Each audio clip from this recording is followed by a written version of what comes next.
It's true, and today we have a TVZ at the bottom, spawning in as the blue Zerg, representing Team OE, I think. We have Starkiller.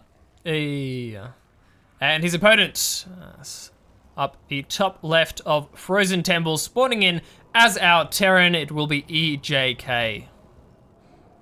Isn't the Starkiller the name of the super unit thing from Star Wars Episode 7? Was it Sunkiller? It might have been Sunkiller or Starkiller. Might have been, yeah, one of the two, so. I'm keen for Rogue One. Looks pretty good, hey? Yeah, I'm pretty keen. Should be pretty cool. I certainly am down for that machine. So, Frozen Temple. Frozen Temple, yeah. It's a very small map, so often you can see Terran players go for some proxy Reaper nonsense, which is very fun, I must say. Other than that, we're gonna have very quick gas actually from the Zerg. I'm pretty sure that's quick gas, but before the hatch, right? That's quick. Quite quick, yeah. And pull first before hatch as well, but yeah. So let's relatively quick. Yeah, if he goes for any crazy follow-up there with the quick gas, maybe, you know, Banes or something. Not exactly sure. It's a good map for Banelings because, of course, it's very small. Other than that, we do have pretty standard Terran open eyes gonna go for the quick CC. Reaper out first as well. Pretty important for getting those scouts in. Fallings, nothing too much to report so far. Nice standard early game. So Rogue One sounds pretty cool, right? Yeah, Roach Warren. See, there we go. Cool, nice. There had to be a reason why the gas was that early, and that was it. We have the reactor as well. Often, it actually is worth going for a Marine before you get the reactor. Otherwise, the Overlord Scout can get a good read off. Whereas often you'll see players do that, is they get the Marine, deny the Overlord, and then they'll go for the reactor. We do actually have not a second barracks yet either. Going for a factory, so not going for the Byung build, I believe it's called, where you have the double medevac stim drop, a very common build at the moment. The factory can be a lot of things. It could be Hellions, it can be Widow Mines, it can just be, you know, even a tank drop. Where's the Reaper gone? He's defending. Yeah, defensive Reaper. Processing the Fallings out early is kind of a just in case notion there. Unless you get a little bit more information, you really can run the risk of just 8lings, for example, just running amok. So unless you get a decent scout, especially with that pull first, seeing the 4 initial lings, a lot of the time you will see a defensive Reaper to prevent lings from just running amok, in case it is more than the standard 4 opening. Yeah, the problem is without scouting though, yeah. he doesn't know that there's actually roaches coming, yeah. So he doesn't have a bunker thrown down.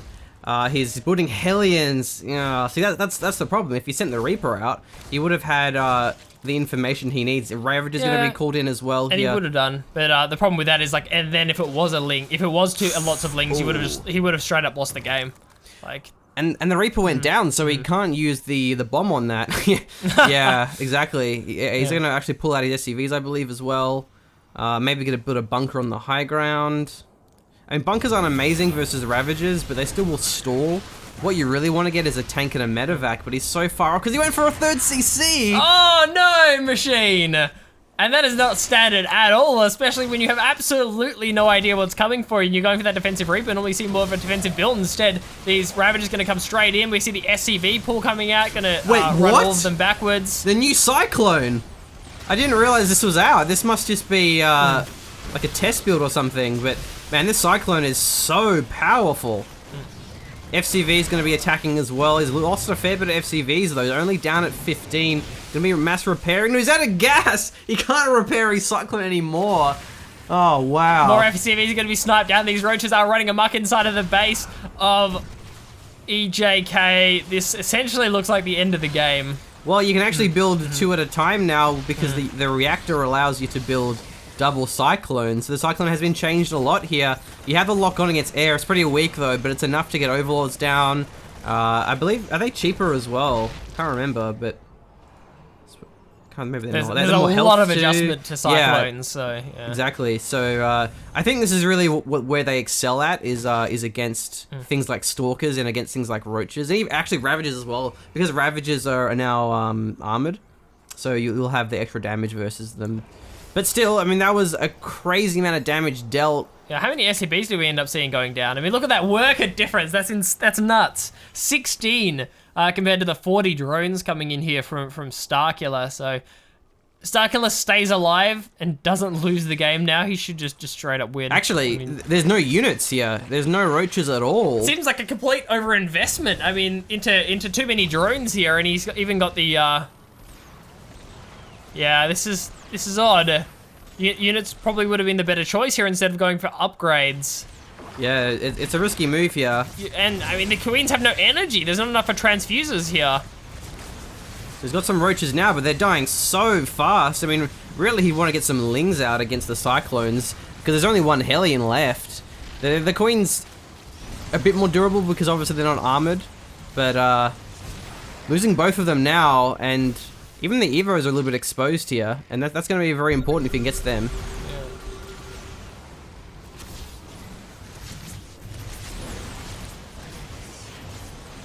I think he's actually trying to surround them. As well. Yeah, tried. None of these corrosive bars are really going to land here. A couple more Hellions going to be showing up as well. Find us another snipe, actually.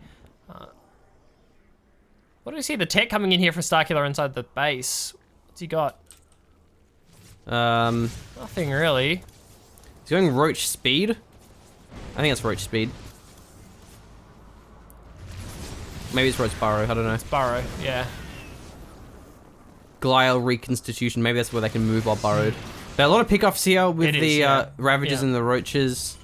I mean, it's actually evened up now because we have 33 SCVs, and the third hatch was very, very late. A 7-minute hatch. Third hatch is not to be desired in any means, but we actually have the 1-1 now, which is very important for the Roaches, especially against the Cyclones now, because they do 6 damage. So having the extra armor is going to make a massive difference for the Ravagers as well as the Roaches.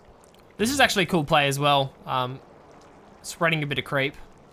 Obviously, for the advancement of kind of pushing the creep forward from that second base, in addition to the fact it will just give the Ravagers a little bit more mobility should anything decide to push up the ramp, just in the meantime. If the Overlords aren't doing anything, they might as well be dropping creep, which is what we see there. Actually, it's because there was a third CC, so he was building SCVs 3 at a time. That's why he was able to replenish his SCV count very quickly, which is why the game is much closer than what you would otherwise think. Going for the Siege Tank now, the Siege Tanks are much stronger, but they can't get put in medevacs while they're in Siege mode. But in this defensive role, they'll be very powerful, especially since the Ravagers are now armored units. But denying the third is very important here, because this third, it's building FCVs, but is actually fully saturated his mineral fields. Mineral patches, I suppose they're called. Probably would have burned through a lot of those minerals as well. Just going for mules, considering he was on kind of 3cc but 2 base, so probably would have dropped more mules than you normally would onto that main. One of the biggest weaknesses here for Starkiller, there isn't really much creep. He lost a lot of his queens, and is actually falling behind in creep speed. I mean, there's a lot of overlords here. That's why there's more creep than it actually would appear. Pushing the creep tumors onto this artificially generated creep, I suppose we could say, but there's actually going to be Hellions moving in here as well. We're getting a couple of nice lines onto these drones. Yeah, it doesn't have the blue flame, but is able to get 18 workers down. That's insanely effective here. And that's the downside of when you push your army out, is you are exposed to potentially some run-bys like that. I'm not sure where they actually came from. Maybe it was around the left.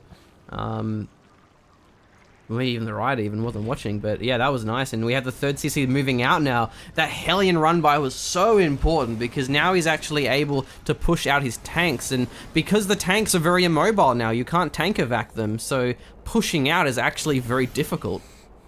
Certainly is, Machine. A really nice position to deny any units coming up onto this ramp here. More tanks in production as well. Third's up and ready to go. Fourth hatch going to be coming down though as well, so yeah. So we have That's not the lock-on I remember. No, it's really not. Also, there's no longer the mag fuel accelerator, so yeah, definitely not as much damage. You don't see the 3 Cyclones killing a Nexus in a matter of seconds. I'm going to miss that. But I think it's a nice change. The Cyclone was very cheesy before.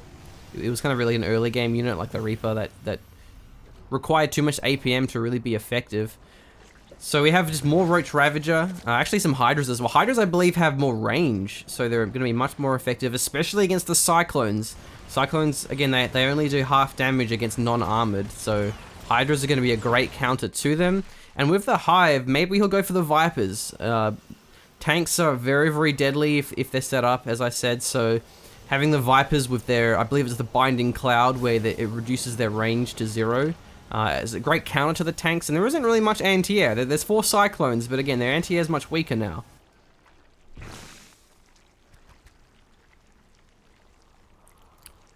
Level 3 missile attacks going to be coming in here as well for Starkiller, starting those up, certainly going to help out these Hydras, adding on Spine Crawler as well on one of these bases, so better defensive capability. See EJK going to start pushing out here. Blue Flame Hellions up and ready to go. It's actually, the range buff on the Hydras is such an important buff, because what it allows the Hydras to do is to sit behind the Roach Ravager. And then the Hellions that can't get within range. In Hellbats, more so especially. Another Hellion run by though in the main base. He was able to sneak through here, getting a fair bit of the drones down. I don't know how many was really there in the base left though, but that'll all get cleaned up. Viper's going to be getting the energy from the hatch. And so, yeah, this could be a very deadly mix, but again, the tanks are going to be much more powerful against them if you can get set up in position. But moving out is the tricky part. It really will come down to vision. You need to make sure you have the vision to make sure your tanks are moving out safely and deny your opponent's vision to attack you whilst you're moving out. Certainly wouldn't surprise me to see more Viper investment coming out now, especially with all the changes to the siege tanks. Viper's a very viable unit against those. Yeah, even just Abduct, Abduct and Blinding Cloud. You have so many units so many abilities to counter tanks in particular. As for Parasitic Bomb, I don't think that's going to be really effective against tanks in particular. I haven't seen that ability used much, I don't think.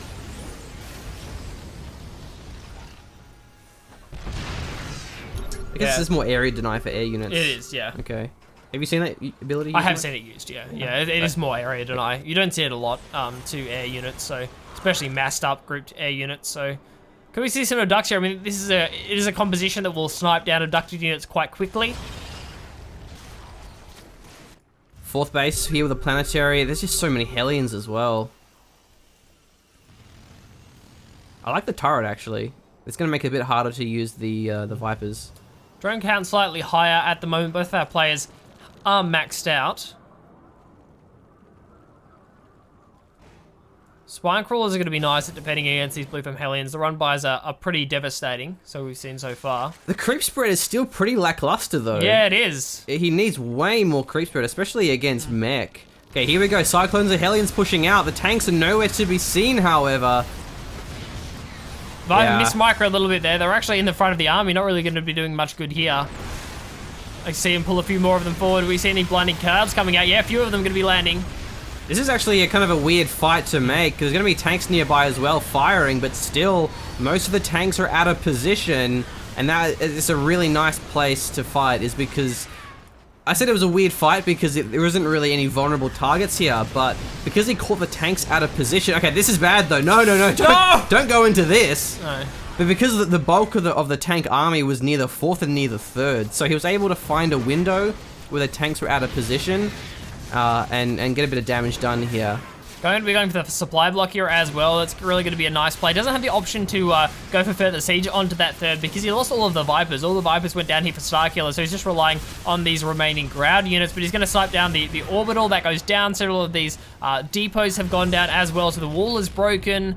We already see here, we have to see EJK add on another 6+ supply depots to try and replenish that. Really nice engagement. I feel like there's too many Cyclones when he needs more tanks.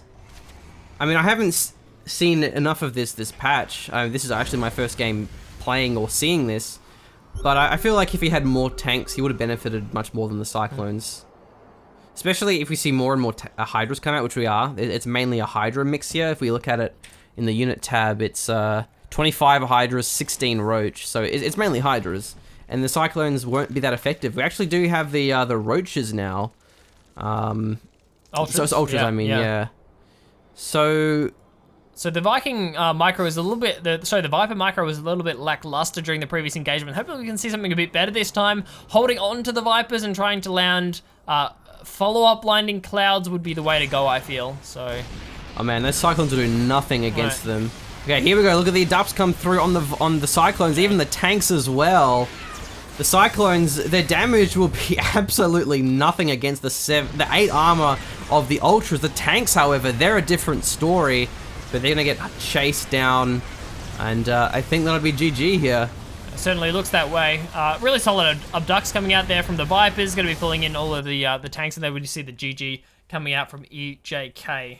Yeah, I think really what he needed was way less Cyclones, more tanks, obviously, but also more Vikings. Because with a lot of Vikings, you'll burst down the Vipers very quickly. And the Vipers are armored, so the Vikings are incredibly powerful against them. They're a pretty expensive unit too. And so with the air control, then your siege tanks are very, very safe. So I feel like it's actually a crazy meta shift now, with tanks becoming so more prominent. The Viper and air superiority is going to be way more powerful and way more important rather. Whereas I find normally in TVZ, you just kind of concede air control. You're just like, it's fine. You can have corruptors. Up until you get to the situation where you eventually have the Broodlord transition, which normally happens way after the Ultra transition, you can concede the air control and just try and find those strong ground engagements.